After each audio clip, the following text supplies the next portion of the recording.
Moving to the country, gonna eat a lot of peaches. Moving to the country, gonna eat me a lot of peaches.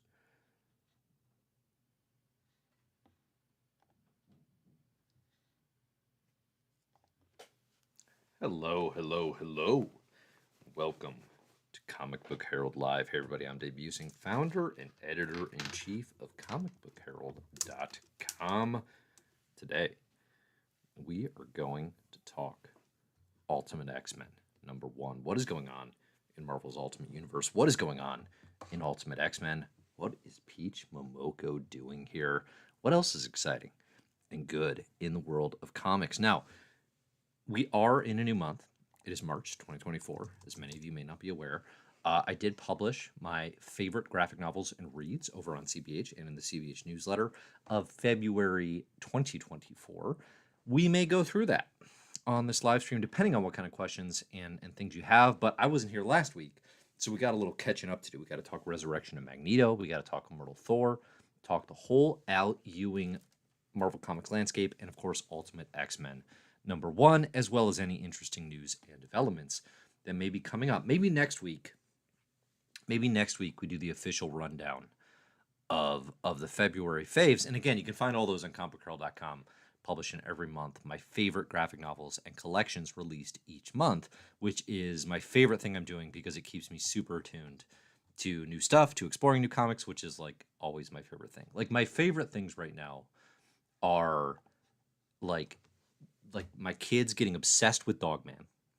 Okay, my oldest is head over heels in love with Dogman. We went from hasn't read a page to read all of them in the span of like 4 hours and now has read them 6,000 times.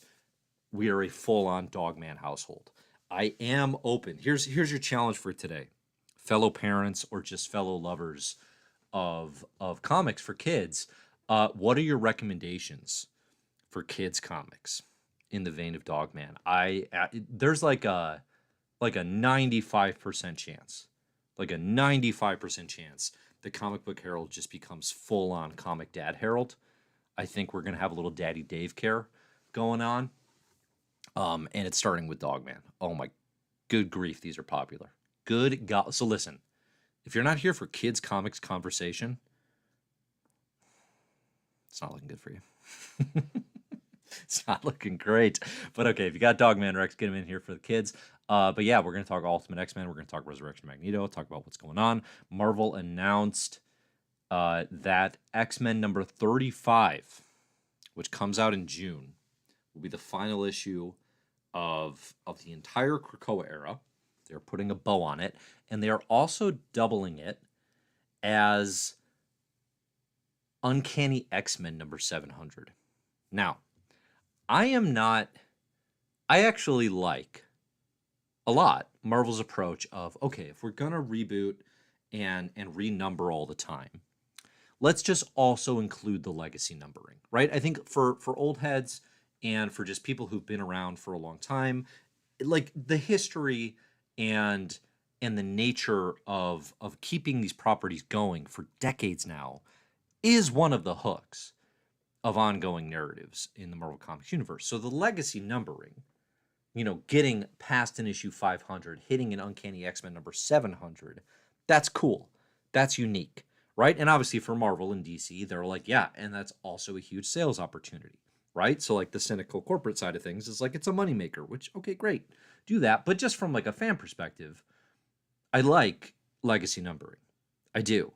I actually personally find it less intimidating than recycling and rebooting with new #1s like every year. Like I think it's easier for someone to follow sequential numbers and the ancient art of counting than it is to like somehow have the knowledge or have to use a site like CBH that's like, oh yeah, so you read Captain Marvel Volume 3, then Volume 4, then Volume 5, right? Which are all in the span of like 3 to 4 years. That stuff gets needlessly confusing fast. I don't know why the big two never adopted. I was just talking about this today on Twitter. I don't know why they never adopted a seasons approach a la TV, right? Especially over the last, throughout the 2010s, where it's like, clearly we are faster to publish a new number 1 of a book. Clearly, that timeline accelerated a lot. I get it from a sales standpoint, right? Just look at what we're going to talk about today. Ultimate X-Men number 1. Look at Ultimate Spider-Man number 1. Look at Ultimate Black Panther number 1. Launching a new number 1 gets eyeballs. It gets a lot of attention in a way that's saying, hey, check out Black Panther number 594. It just doesn't have the same effect. It doesn't. So I get that. But if you're going to do that, I feel like there is a have your cake and eat it too thing where it's just like, why not just annually have seasons? Why not just annually be like 2024, this is season 5. Legacy numbering can be included on the book. For those who are aware, it allows you to have your milestones, right? There's no reason you can't do both things, but it's so chaotic. It's so chaotic. Secret Wars was the perfect opportunity, to say, okay, everything just died. Basically, we canceled every book. We're all coming back. Season 1, but no. that has not happened to date. Will it ever? I don't know. Here's why it's weird that Marvel's calling X-Men number 35 Uncanny X-Men number 700. Because the book's not Uncanny X-Men. Nor has it been. So in order to get to a number 700, and this is like the kind of math that only a true comics nerd can appreciate here. In order to get to an Uncanny X-Men number 700, you have to count from Uncanny X-Men the Jonathan Hickman written X-Men series and then the Jerry Duggan written X-Men series, both of which have been published as adjectiveless X-Men.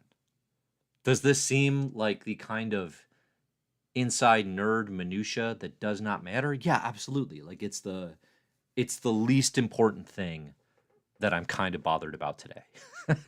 Right? Like of the things that bother me today, this is definitely the least important one of all of them. By far, it will impact no one in any significant way. Thank goodness. But it is weird. It's really weird to call it retroactively. Like, oh yeah, that was Uncanny the whole time. No, it wasn't. No, it wasn't. That means something. That's the flagship. I fully expect that when the new era launches and when Gail Simone is officially announced, it's going to be on Uncanny X-Men. And that's going to mean something. But apparently it's going to be on Uncanny X-Men number 701 with the non-legacy numbering of Uncanny X-Men number 1 and with no seasons attached, so it'll stay as confusing as it's ever been. Did I just announce that Gail Simone's going to be on Uncanny X-Men? Listen, I did the Uncanny X-Men fantasy draft with David Harper over on Sketched about a week and a half ago now. I think that podcast got a lot of good feedback. Thanks to those of you who listen here on my stuff, who've hopped over there to, I feel like I need all of you to go boost those numbers, right? Really, really, let's get a fan campaign going to show David that I have some merit and that maybe he'll invite me back, because it was super fun to go on off panel and get to do that. I would love to do something like that again. But in that, we picked, like, who do we think our creatives are going to be? What are the titles going to be? I'll share the document that I had later in this, because I there's a bunch of stuff on there that I didn't get to pick. But there were two predictions that were like lead pipe locks, which is I think that was a White Sox thing. I think growing up, that was one of the White Sox like in-game promotions, was the lead pipe locks. Okay, and maybe they still do that. I don't know. I don't watch Sox games hardly ever. I'm not anti-Sox. I've never. It's kind of like a Marvel DC thing for me. Cubs Sox. I'm actually seeing the question here in the comments. I've never been anti-Sox. Like, I wasn't mad when they won the World Series. They're just not my team. I've always aligned more with the Cubs. But there's like a little bit of Chicago pride if they're doing well. Like I'm into both teams doing well. It's just way more important to me when the Cubs are doing well. Like I'm a fan of the Cubs. I am I don't know, I'm pleasantly supportive, I guess. I'm not angry about the White Sox, right? It's not like the Cardinals. Like, the Cardinals are an actual nemesis, right? Like, anything out of Milwaukee is an actual nemesis. Obviously, the Packers, right? Okay. So, why am I saying Gail Simone's Uncanny X-Men? All right, listen, on the podcast, we talked about this. You should go listen to it. You should boost my numbers, boost my cred. But, so we knew Gail Simone was going to be writing something, okay? She's already been announced months ago now, writing an X-Men story in the Free Comic Book Day special. Marvel pretty much always uses those to sort of set up what's to come in their universes. The only question, and I think we all got a little bit in our heads on this one, the only question was, well, will Gail actually be like the flagship writer? Or will it be she's writing what I predicted in the podcast, which was Generation X? We knew Jubilee would be involved. I'm like, oh, okay, cool. It'll be kind of like a Generation X thing. I think there's some questions. Maybe the reason people are unsure is, one, Marvel didn't announce anything formal. So it was kind of like, well, maybe this is like, if they're going to put her name on it, but then not make the announcement, that's kind of weird, So maybe it's not actually her like leading, like driving the charge and writing the flagship.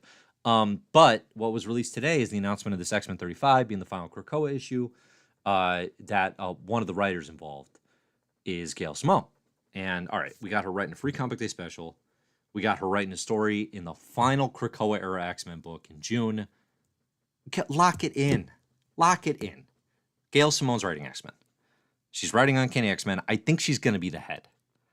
I think she's going to be like, I don't know that I want to call it head of X, because this one seems to be way more editorially driven. It seems like Tom Brevoort is the de facto head of X, the way this has been positioned, which obviously just like creatively is less instantly intriguing and probably exciting than Jonathan Hickman, right, with that sort of catalog. But it's going to be Gail Simone. Lock it in. Stop like pretending it's not happening. It's happening. For those of you who don't really know Gail Simone's work, I'm actually curious, like what is the familiarity level with Simone? Because I think she's a really well-known creator at this point. But that said, if you're just looking like within the last like 14 years, the last decade, what's the big two output? What are the big, and I'm not saying what's the good output. That's not what I'm getting at. I'm saying like what's like the stuff that really had her in the spotlight. You know what I mean? When I think of that stuff, it's from 2000 to 2010, Birds of Prey, Secret Six, which I loved, Batgirl, probably up and through the New 52. That was all pretty big. But post like 2014, I don't know, on the Marvel side especially, like it's like a lot of oddball miniseries. Like there's Shang-Chi or Domino? It's Domino, maybe with Shang-Chi in the book. But it hasn't been writing big stuff for Marvel. So I don't really have a pulse. I know she's a really well-known creator. I don't have a good pulse on like what is current modern fandom's relationship and expectations of that writer on a book like X-Men. Like what kind of impact does Gail on X-Men have compared to a Tom King, a James Tynion, Jonathan Hickman, even like a Ram V, like an up and coming, or even like a Jed McKay, like somebody who's in Marvel, has that sort of publicity. I do not have a good perspective of that at all. So I'm curious. I don't know. It will definitely be interesting. Like I said, I loved her Secret Six. I need to go and read some of Gail's creator-owned stuff. I think Clean Room is a big one that folks are really into. I have not touched that, so I cannot speak to it. I need to go read that, especially if he's going to be doing X-Men. I'm going to be super curious on that. Yeah, Birds of Prey was great. Let's see. What are people saying? We got Justin saying Simone in the zone. Could be amazing, but editorial needs to let her cook. Always true. Always true. Jordan says New 52 Batgirl. Lithorgo says Batgirl. Open Mike Eagle says, I only know Gail Simone from Twitter. Yeah, honestly, like a huge Twitter presence, a huge social presence. I think a very big, just like comics and fandom presence. It seems she's really tapped in and has built up like a pretty sterling reputation. Let's see, women in refrigerators. That comes from her, I think. Did she coin that term? I think she coined fridging back when she was like before she like really broke into the industry. I don't fully know the history of that, but I think that's true. Let's see. Jasper says Birds of Prey run is amazing. Chris Cuevas says Secret Six and Wonder Woman. Yeah. Oh, Trap God Thanos points out she did. Oh, that's right. She did that Jessica Jones mini, the variants. I actually haven't read that. Okay, but yeah, it's a lot of like kind of off the beaten path mini stuff. Coining fridging is, I mean, that's a legacy. Right? That's kind of like the Bechdel test, where it's like, yes, you're a fun home, but the Bechdel test is the thing everyone's going to be talking about. It's an interesting pick. I think on one hand, it I like it in the sense that yes, great, let's have a woman lead the flagship. I think that's something that is often not Marvel's go-to. Historically, it has not been Brevoort's casting.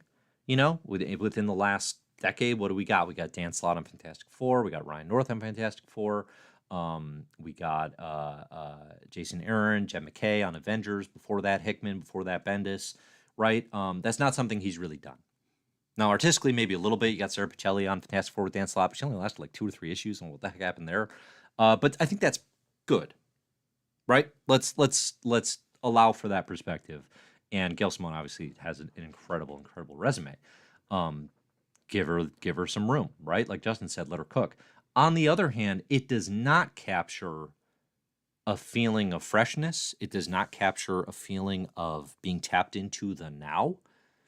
And I think that is a fear for this era, for both myself and a lot of fans, that like this is the back to basics era. This is going to be the regressive era.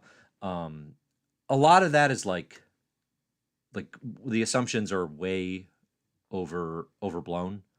I think even Brevoort in the newsletters is like, we're gonna do some weird stuff, y'all. Like, it's not like, I think he's gonna both sides it, but at the same time, like, they're gonna make some choices. They're gonna do some interesting things. I think the assumption that it is going to be blue and gold team playing softball in Westchester is probably a false one. Okay. That said, like going with like old guard industry standard favorites as your creative selections does not assuage those fears in quite the same way. So I'm definitely interested. I'll definitely be reading it, but I can't pretend that I'm like over the moon jazzed about it. I can't pretend that it's the type of pick that would really have me like sitting up in my seat like Peach Momoko on Ultimate X-Men announcement. That had my eyes open. Excitement, immediate reaction of like, wow, I did not see that coming. So anyway, time will tell. I saw some reaction to the X-Men 35 thing that they were like, oh, Krakoa officially dying. It's like, y'all, stop holding on to hope. What are you doing? What if at this point, if you kind of follow comics news and you're still like, I don't know if they're going to get rid of Krakoa, like, stop it. What are you doing? They're clearly moving on. They're clearly going to do their own thing. Okay. And it's a huge challenge succeeding this era. I think that this, and I've said this before, this era is going to be retroactively beloved. It's weird how it's kind of at the end here because there's a little fizzle and there's, some rush stuff and it's not ending with a cohesive bang, even though I think Gillen stuff's really good. I think Ewing stuff's really good. And then, even Steve Fox, right, doing this wild stuff on Dead X-Men. It's not like there's not interesting comics right now. But I think there's maybe a perception or maybe even a false one. Y'all are probably more tapped in the perception of this than I am, but like just a perception that it's like Krakoa was real controversial and, it was an experiment and, it was half and half. Fans loved it. Fans hated it. It's like, that was not the journey. that was not, I lived through it. It was, I mean, as approval ratings go, as unanimous love goes for a thing, I mean, House and Powers has not been beaten in my lifetime. Name a comics event that drove more enthusiasm and new readers and just interest in a franchise that seems stuck than House and Powers.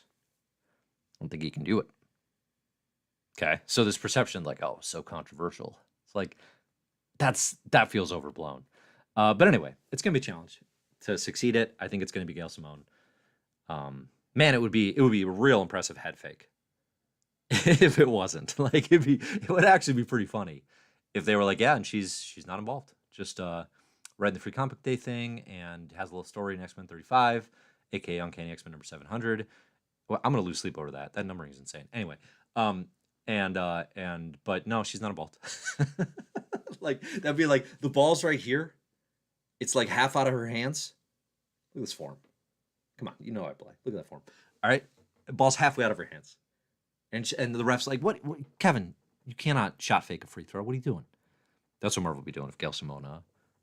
Recent reference to Kevin Durant shot faking a free throw. I'm sure y'all caught that. I'm sure y'all are on the same page there. Okay. Xavier says, "What's not controversial in America?" Fair point. Fair point. Justin says, "Controversial because of what?" I think the anti-Krakoa crowd, which is like a lot.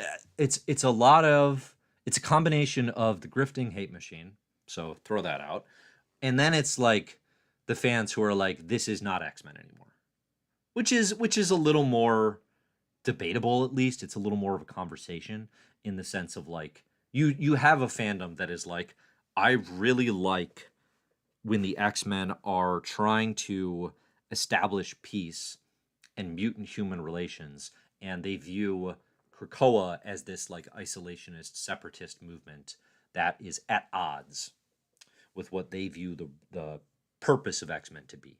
Now, I disagree with that. That's why I made a video that is like probably one of the best ones I did, which is called "Why the X-Men Aren't the Villains of Krakoa" or whatever, right? But that has, those conversations have been happening. It's not always done with grifting, hate mongering in mind, I don't think. But I get that those voices are definitely louder as the thing ends, and I think there's a false shouting of victory from the crowd that has wanted it to die and has hated what is happening and has seen the attention it brings them to hate that. I think they're getting louder and louder as it ramps up to a conclusion, which is in no way fueled by their efforts, but they'll take credit for it all the same, right? So I think that's where the perception of controversy comes from. I think it's a very small pocket of I don't even want to call it fandom, but that's my read on it. Okay, Trap God Nano says Kobe White is the GOAT. That's the first true comment I've seen in the chat today. I would like you all to bring the truth that Trap God Thanos is a great name, by the way. I would like you all to emulate Trap God. Be a little more like your brother. That's all I'm saying. Okay, what else do we got today? We talked about Uncanny X-Men number 700, probably way longer than I expected to. Any questions? Vass says, "We're getting them back at the X-Mansion, aren't we?" Sigh. I don't know. Yeah, they'll be in some kind of large building. Yes, for sure. It's not going to be... I'd be surprised if it was as obvious as a literal return to the mansion in Westchester. I'm still like, can we be on Araco? Can we be on the moon? Is something going to change here? I'm still holding out that hope. Okay, I definitely am. Chris says, "I've seen a lot of people bash Krakoa, but it's clear they haven't read any of it, especially when I hear it all went downhill after Hickman." Yeah, I mean, there's a lot of that too, right? Just like, I think there's a sense of Krakoa being this really progressive experiment, both politically and narratively, which is crazy. You know, it's like it's just like these small measures of diversity within the flippin' Disney Marvel corporate landscape, and then being treated as like, you know, like every character is trans and queer now. Like, is there a single trans character in this entire book, right? Like, listen, it's not pushing the needle nearly as much as they'd like their audiences to believe. But anyway, yes, I think that's a lot of it. Again, if you hear it all went downhill after Hickman, turning point, yes. Kieran Gillen and Al Ewing did better work in X-Men comics than Jonathan Hickman did after House and Powers.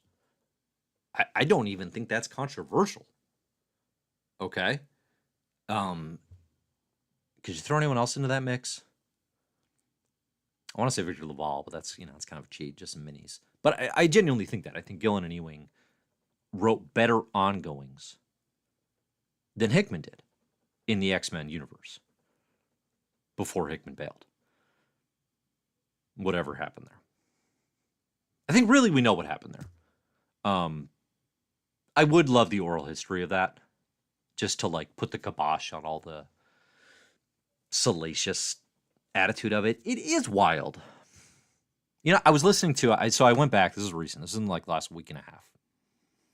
I know it's the kind of thing some people don't like to relitigate. It's done. It's over. It's past. Right? We got great comics out of Gillen. We got great X-Men comics out of Ewing. It is what it is. Here we are. Right? But I was going back and I listened to the interview that Hickman did with Connor on Cerebrocast. I listened to it like within the last like 2 weeks. So I'm like 6 months late.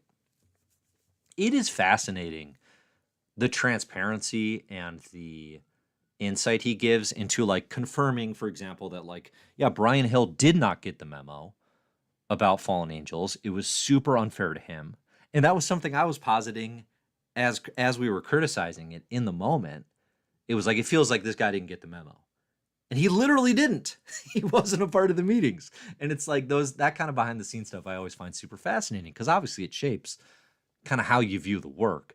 But the one takeaway I had from that interview, which I will say I was pretty impressed. I thought Connor improved as an interviewer quite a bit, at least in the first half of that interview with Hickman. I actually haven't finished it. But anyway, it is weird that given when you actually like refresh the context and you think about like Marvel had to dump money and probably some power at Hickman's door to get him to come back. He left Marvel with no intention of coming back. Now, maybe there's some internal behind the scenes stuff where it's like Hickman thought he was selling East of West to Amazon, and then that died. And then he was like, well, maybe I need to make this career move again and get my brand back in Marvel, which I think has been a brilliant move for him professionally. But like, I think Marvel had to woo him to come back. House and Powers are successes beyond their wildest dreams. The idea that when a vote came up and it was like, do y'all want to move on a la Jonathan's plan?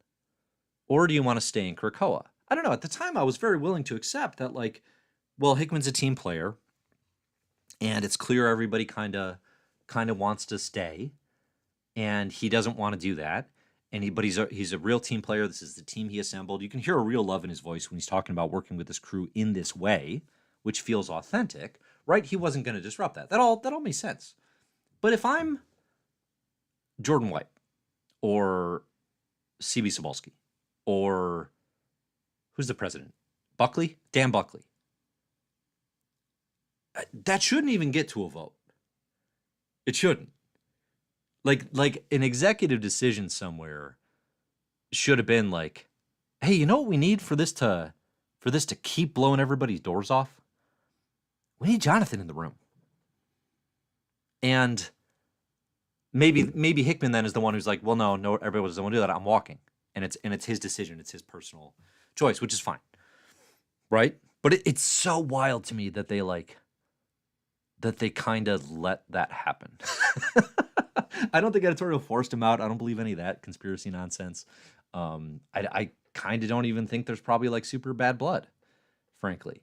But man, it's weird. Nobody it's got very Bulls Last Dance energy, like big time Bulls Last Dance energy, where it's like we got Jordan, Pippen, Rodman, Jerry.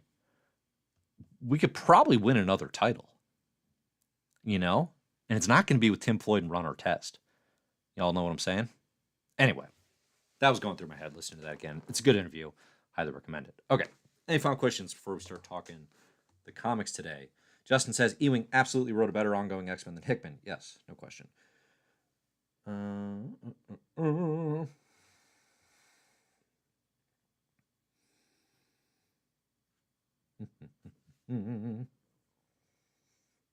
Kenji says, I think people were too focused on the pretty large amount of mediocre to bad books during Krakoa that they don't acknowledge how some were new all-time classics. Yeah, I think the, 5 years from now, retrospective, how is the Krakoa era, is you're going to have fewer people trying to read everything.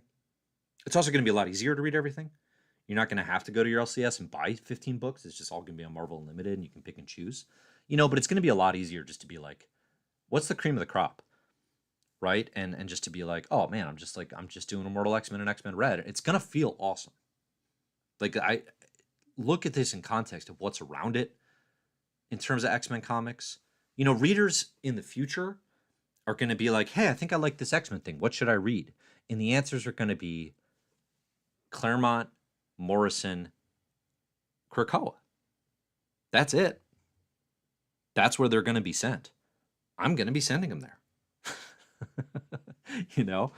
So yes, it is definitely going to shift back to a very positive assessment, I think. Okay. Let's talk. One question here from Banksy. Banksy says, Hickman talks about how we would have never been able to guess who the final big bad is. I wonder if it was OG Nathaniel Essex, and if not, then who? Well, that's where Kieran went. If not OG Nathaniel Essex, and presumably not Moira, because that feels like a guess, who would the final big bad of Hickman's X-Men have been? Ultron. That's my guess. All right. On to comics. Let's start with the Ultimate X-Men. It is the latest entry in the Marvel Ultimate Universe. Listen, I called my broker again today. I said, take all my funds. They said, sir, I said, take all my funds, move them into Marvel's Ultimate Universe. They said, sir, this is a Wendy's. We cannot help. I said, move all the funds into Ultimate Universe Comics. They hung up. Okay? But I've been saying it for weeks. It has been proven with each launch issue just how right I am. Put all of your funds and your effort and your energy and your interest and your trust and your love in Marvel in the Ultimate Universe. It's all right here, baby. Okay, Peach Momoko's Ultimate X-Men #1 delivers. It delivers hard. It delivers. I actually had hyped myself up so much that I had actually already bounced back down before I started reading it and was like, all right, I'm tempering expectations. No way this can live up. It did. It did actually live up to my expectations. You know how many mutants we saw today?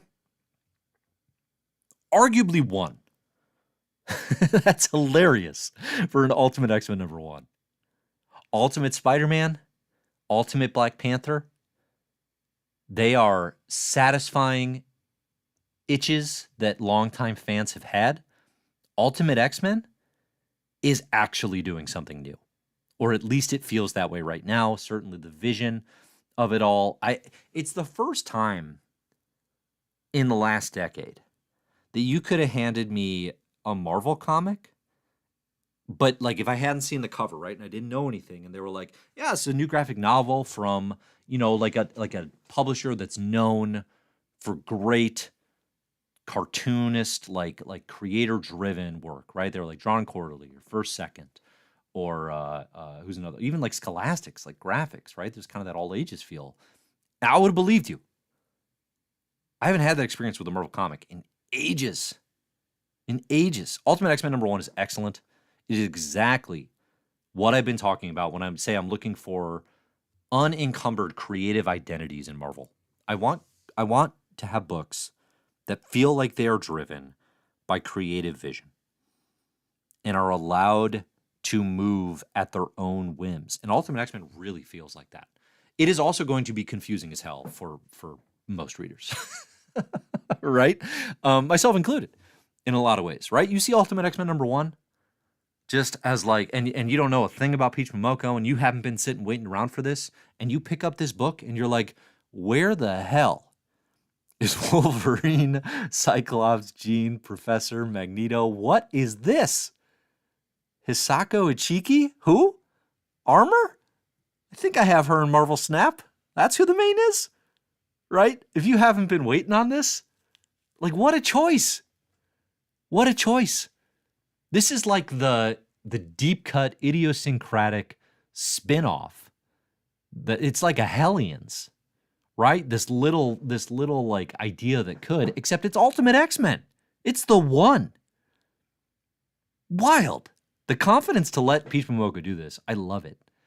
I love it so much. It's amazing, right? The build up for this is you have the Maker's lackeys are Sunfire, Viper, and Silver Samurai, who are supposed to be controlling this territory of I don't know the geography of it well yet. I don't know exactly what we're dealing with. We also don't see those characters at all. So what their role is going to be, I do not know. What we see is like a little teen horror manga starring Armor developing her mutant ability, which seems to be probably calling forth this spirit guardian, right? Is kind of how her armor seems to manifest. I was getting big Hero 6 energy from that. What is that? That white robot Baymax, you know? You got that. I think it's going to tap into Peach's love of using folklore and kind of spirits and stuff, which we saw in Demon Days, which is real cool stuff. Obviously, visually, it's off the charts cool. I mean, Peach just has a real. We knew she had an incredible sense of style, and just talent, right? You can see that just from the cover work. I think the pacing, the emotion, the grasp of tone, and when to let the book breathe. It's so nice. It kind of reminds me one of my favorite eras of Marvel, and I think a lot of people's favorite eras, is the era of Frank Miller Daredevil, John Byrne Fantastic Four, Walt Simonson Thor, Fantastic Four, Walt Simonson Thor, where you have the writer artist, you have the cartoonist, and kind of an auteur type directive. It doesn't always have to be that. Obviously, writers and artists can work in tandem and collaborate, and that's the history of comics, and many amazing things happen in that system. But it's nice to have the writer artist going as well. And Peach Momoko and I think one thing the writer artist often brings that a writer alone, it probably takes longer to grasp, is when you can just let the art speak for itself. That's great. That should happen more. So many books are just so overstuffed with verbiage. I read Miss Marvel today as well, which I'm struck again how shockingly quickly good Aman Vellani is collaborating on these Miss Marvel books. It's a solid book, but you compare the density of that and the amount of copy on the page that does not communicate anything super special compared to Ultimate X-Men, which just has this knowledge and this sense of when and where to show detail. It's night and day. It really is. I think probably the biggest challenge, again, is even just aside from where are my favorites, right? This is neither Ultimate Spider-Man nor Ultimate X-Men or Ultimate Spider-Man nor Ultimate Black Panther had anywhere near the confidence to be we're going to hide from you your faves. Right? Spider-Man, there's the Spider family. There's J. Jonah and Uncle Ben having a good time in a bathhouse. There's Green Goblin. All the faves out on display. Ultimate Black Panther. There's T'Challa. There's Shuri. There's Storm. There's Killmonger. We're getting them all, baby. All the faves out on display. Ultimate X-Men. Here's Armor, I guess. Here's maybe Shadow King? Maybe? Okay. I guess that's a theory, kind of a spoiler. But not, because I don't know that that's what's happening here. I mean, that's the leading fan brain idea. It could be entirely unrelated. I don't think Peach works in fan brain. Actually, I can tell you right now, she does not. Okay?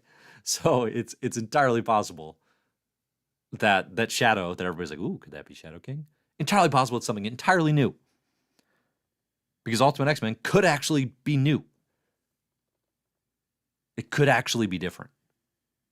I think that's going to be the biggest challenge it faces in terms of how this book connects and how it sells. Fortunately, it is also the most gorgeous book in the Ultimate Universe line. And I think that should push it forward. I'm seeing a lot of Junji Ito comparisons. Obviously, anytime you have a style like Peach's and obviously the manga influence and just Ito's, the sort of length, the shadow of his influence being as long as it is. Like, yes, I get it. It's not a horrific book, right? Like, it's a little dark. I think let's not overstate the Junji Ito-ness of Ultimate X-Men until it is earned, I think. But stylistically, I mean, I see why people are bringing it up. It's not necessarily a comp I would make. I don't think. But yeah, I love this book. It was great. I'm very curious if and when it will start doing some of the fan stuff. I mentioned this heading into it, right? Like, this is not Peach Momoko's creator-owned universe. This is not Demon Days. Like, what she does with Wolverine, theoretically somebody else will have to pick up, right? Like, if Hickman wants to use Wolverine, he'll be using Momoko's Wolverine. So what is that going to look like? Very interested in seeing that level, seeing how that is delivered. But yeah, this was awesome. Exactly what you want out of a new universe. You got Dennis Camp Ultimates coming. Put all your money in the Ultimate Universe. Every single dollar, every single Marvel dollar that I got is right here, right now. All right, what are people saying? I'm going to get some. We got a sip today from our sponsor. Today's sponsor is Leftover Gym Water. We got a new sponsor today. This is Leftover Gym Water. If you went to the gym today and were working on your logo threes a la Caitlin Clark, and you got some leftover water in your bottle, pour it down the pipes right now, take a swig, and reward yourself for shooting the ball every bit as well as Caitlin Clark herself. Big swig of old gym water.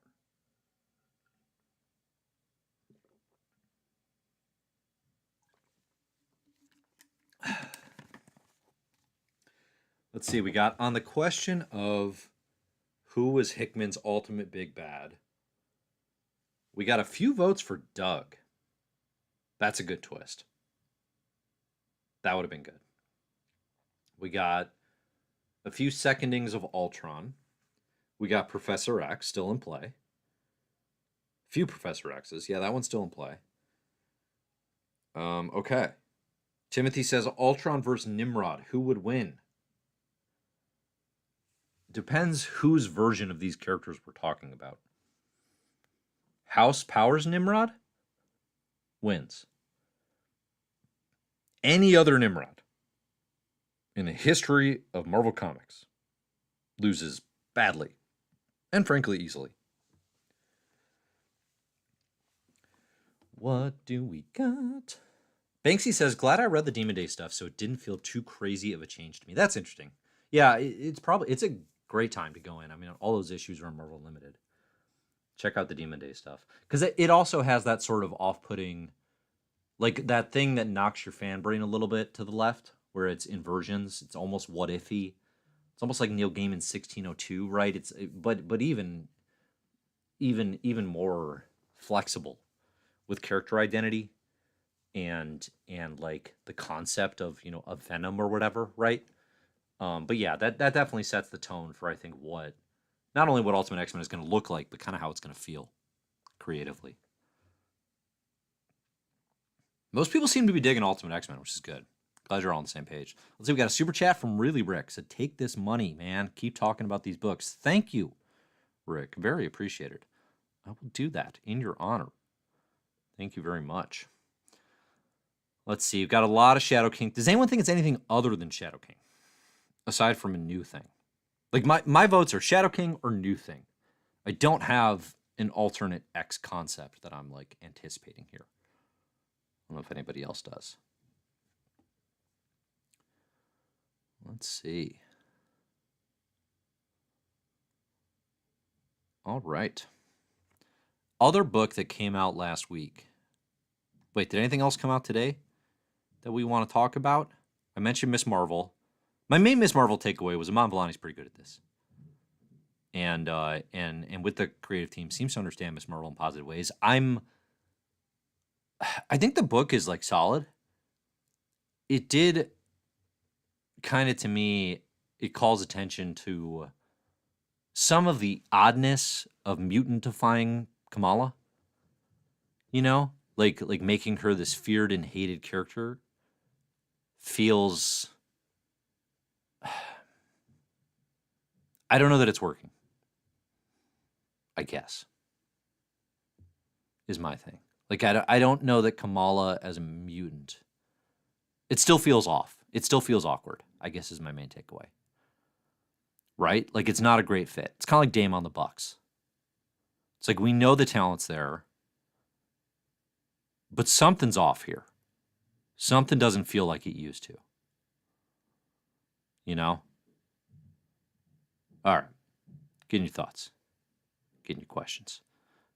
Getting your comments. Otherwise, I'm going to the Ewing versed. Kenji says we do not want to talk about X-Men 32. I listen, I didn't read it. I just made a judgment call for my own mental health. If I would love it if someone in the comments would please tell me what happened in X-Men 32, and I will relay it to the crowd here in full detail. I'd be happy to. So last week, the big issue was Resurrection of Magneto #2. You know what I love the most about Resurrection of Magneto #2? Al brought back the Aqua Key. You know what I had forgotten about? The Aqua Key. Back in the Jonathan Hickman written giant-sized Magneto, when they were trying to get the island for the Hellfire Gala, and Magneto was like, yeah, I'll go on a little journey with you, Namor. And they went into the depths of the ocean, and they met some mysterious magical fish ladies, and they got a mysterious key, and we never spoke of it again until 3 years later. Oh, I love that Al Ewing brought that back. It made me so happy. Did I need an answer to that? No. But man, the way Ewing is he is such a fan brain continuity wonk that he rewards the most obsessive continuity fixations of a reader like myself in ways that I don't think anyone I've ever read live has. Maybe if I was reading Morrison's like Batman and I was a huge Batman head, maybe there were some similar experiences probably that fans were having there. But it's just like nobody touches this stuff. Nobody is like, let me read all these books. Let me pull out the quirks. Let me weave that in an incredibly natural way. Because it's like the Aqua Key isn't even the focus of that book. The Aqua Key like barely matters. It's just a MacGuffin. But just the fact that he went and pulled him was like, let me connect these dots. Nobody else makes that effort or finds that way. Jed McKay's pretty good at it when he wants to be at the continuity stuff. But man, just within this X era, I mean, Gillen's doing it because he has to, right? He has the job of tying knots. Al's just like, nobody asked. Nobody demanded this, but I'm going to tie this knot for you anywhere because I care. I think that's why people are, sometimes readers are like, why do you love Al Ewing stuff so much? Why do you love, X-Men Red? It's not working for me. It's because of stuff like this. It's exactly because of stuff like this. This is why I'm an Al Ewing propaganda machine. Like, nobody else connects those dots. And it's fun when you have this grand tapestry. If we're going to play this game of reading too many comics all the time and caring and paying attention to what's happening, it's way more fun when somebody resolves it in a way that feels natural, as opposed to just like, well, it's just lost and forsaken idea. And I guess that went nowhere. That's a disappointing experience. Al is all about taking out the disappointing experiences. And I really appreciate that. Really, really do. This is the Magneto Psyche book. This is Magneto's in his own hell, a hell of his own making in a lot of ways, stands before his wall of the dead. It's an operatic testament to the history of the character.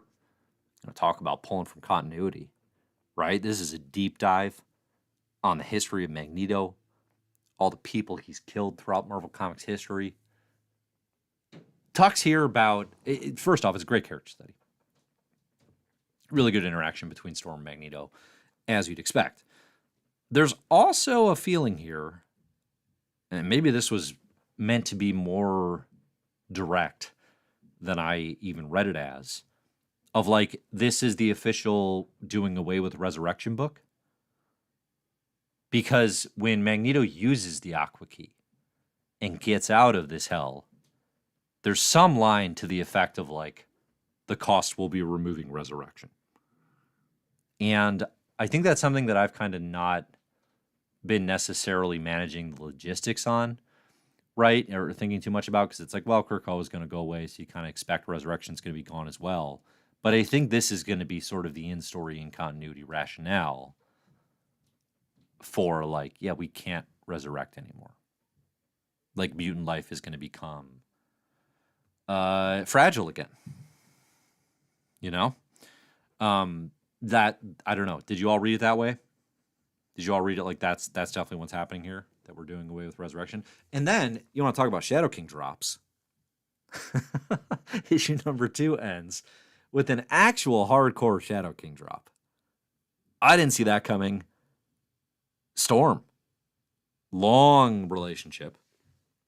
History goes way back with Shadow King.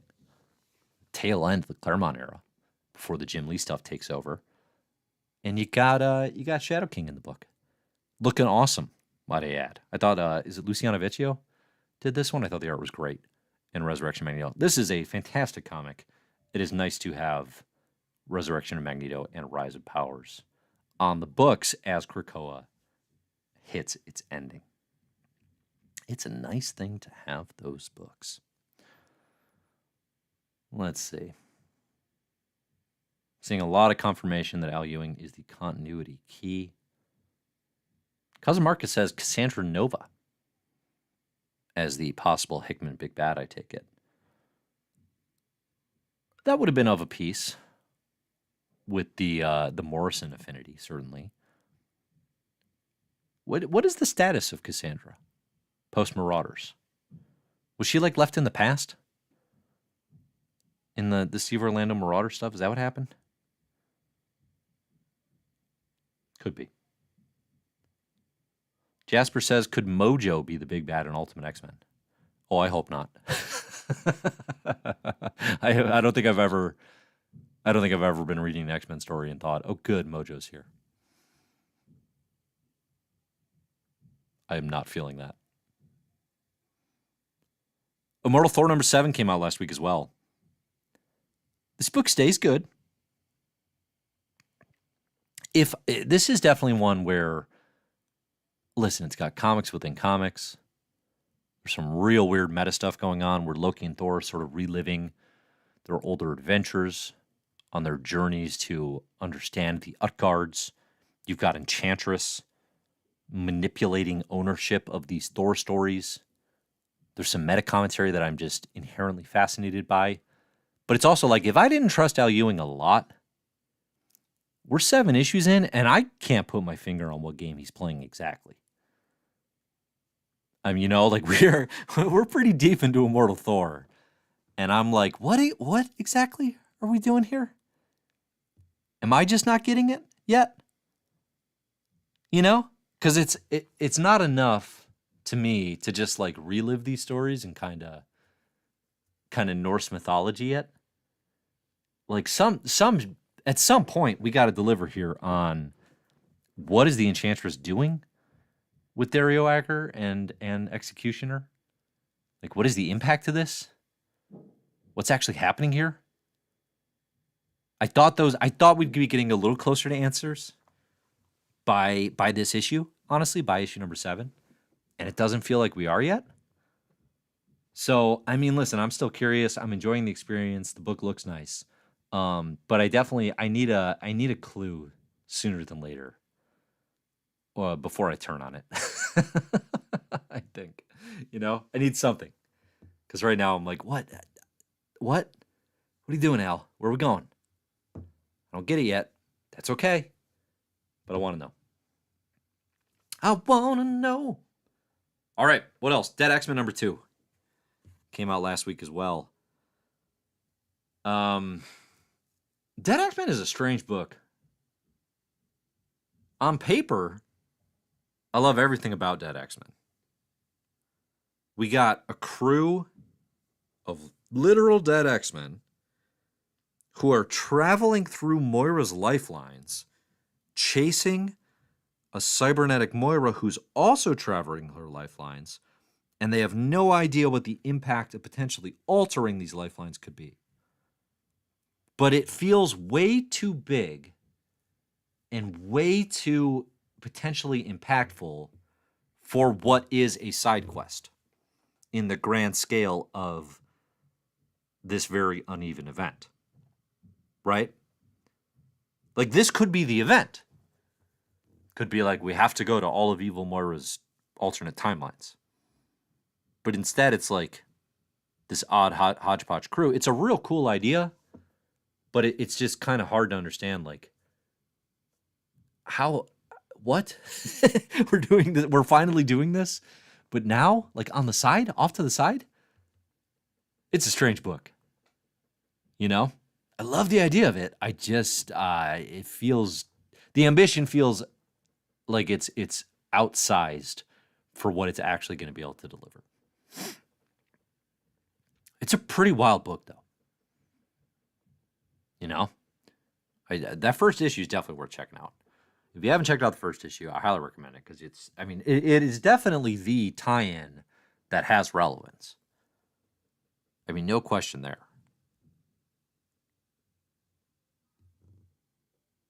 All right, getting your questions, getting your thoughts. Do we have an X-Men 32 summary? I don't think we do. No one dares. No one dares to summarize X-Men 32. Oh, wait, Xavier said something. Said X-Men 32 tried to make the preparation of the comeback of the good guys exciting. Nice try. Let's see if they land it next month or if they finally move. Okay. Memj says Polaris lands on Earth finally and removes Magic's power-suppressing nanites, and Kate reunites with Lockheed. were they not together? Okay. Okay. I think we just recapped X-Men 32. Good job, everybody.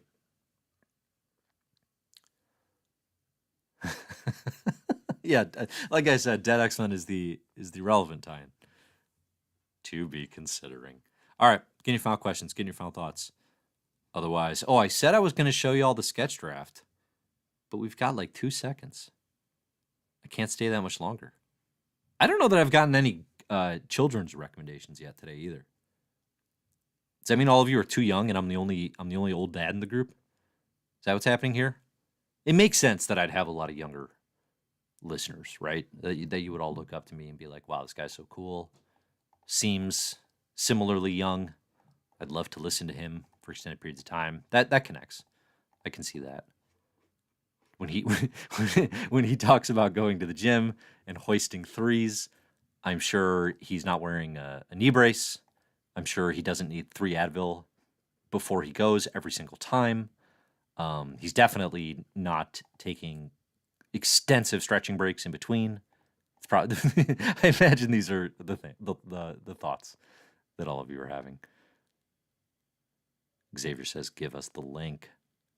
Well, okay. So the link to the podcast is just off panel podcast, right? So you can find that wherever you find your pods. It's on sketched.com. And I'll put it in the chat. I'll put a link in the chat. I'm not beyond that. Here we go. The Uncanny X-Draft with Dave Busing. That's me. I'll put it right here. It is. I had a really fun time doing it, and people seem to enjoy it. So check out that podcast if you were so inclined. I mean, listen, I guess I can.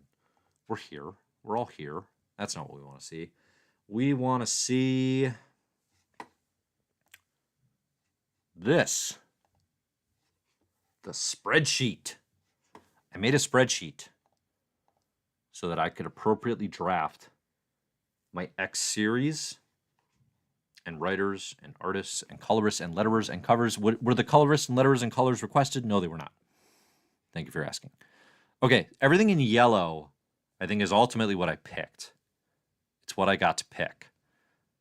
But the stuff that is not in yellow is the stuff I didn't get to draft. So like for the first pick of the draft, if you haven't listened, I choked. I said I wanted the first pick because I knew, okay, there's going to be a Uncanny X-Men book. And I think it's going to be an ongoing. I think I'm going to predict that is happening. But I was thinking like James Tynion the Fourth would be super cool on that book. That'd be a nice, get a lot of attention. Then I read an interview that David did with James, and he was like, I'm definitely not writing superhero comics, paraphrasing heavily, but that was the vibe of it. And I was like, well, shoot, I can't pick him. So then I put in Turtles crowd, I put in Sophie Campbell and Tom Waltz, and I was like, that doesn't feel right either. And then I put in Gail Simone.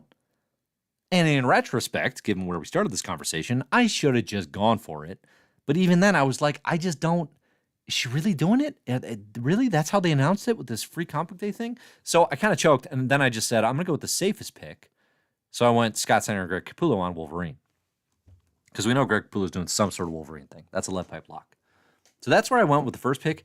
I should have had the guts. I should have had the guts in retrospect to go Uncanny, Gail Simone, Elena Casagrande, Elsa Chartier on the Emma Frost flashbacks. You didn't know there were Emma Frost flashbacks in the new Uncanny X-Men? Yeah, there's going to be. There's definitely going to be.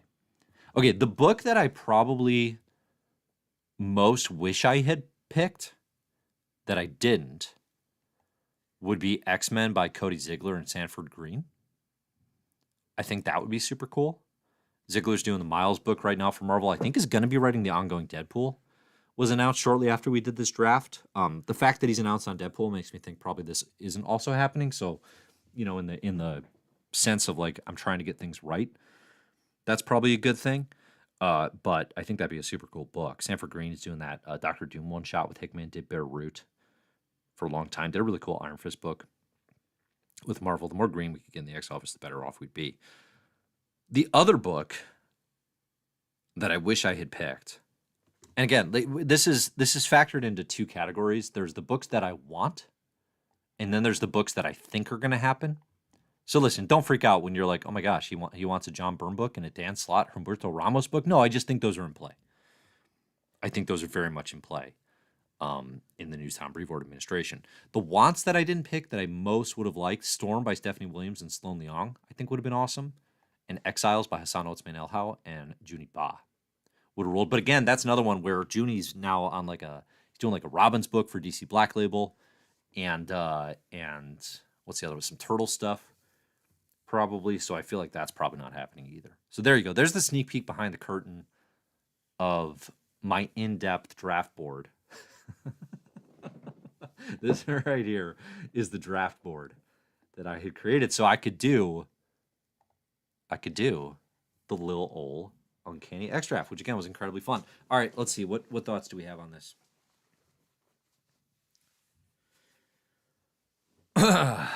Okay. Pepto says, waiting for Dave to slowly transition to DC new books. Oh, what are we going to do post X-Men? Is that what the conversation is here? Is that what the thought is? Okay, I think post Krakoa.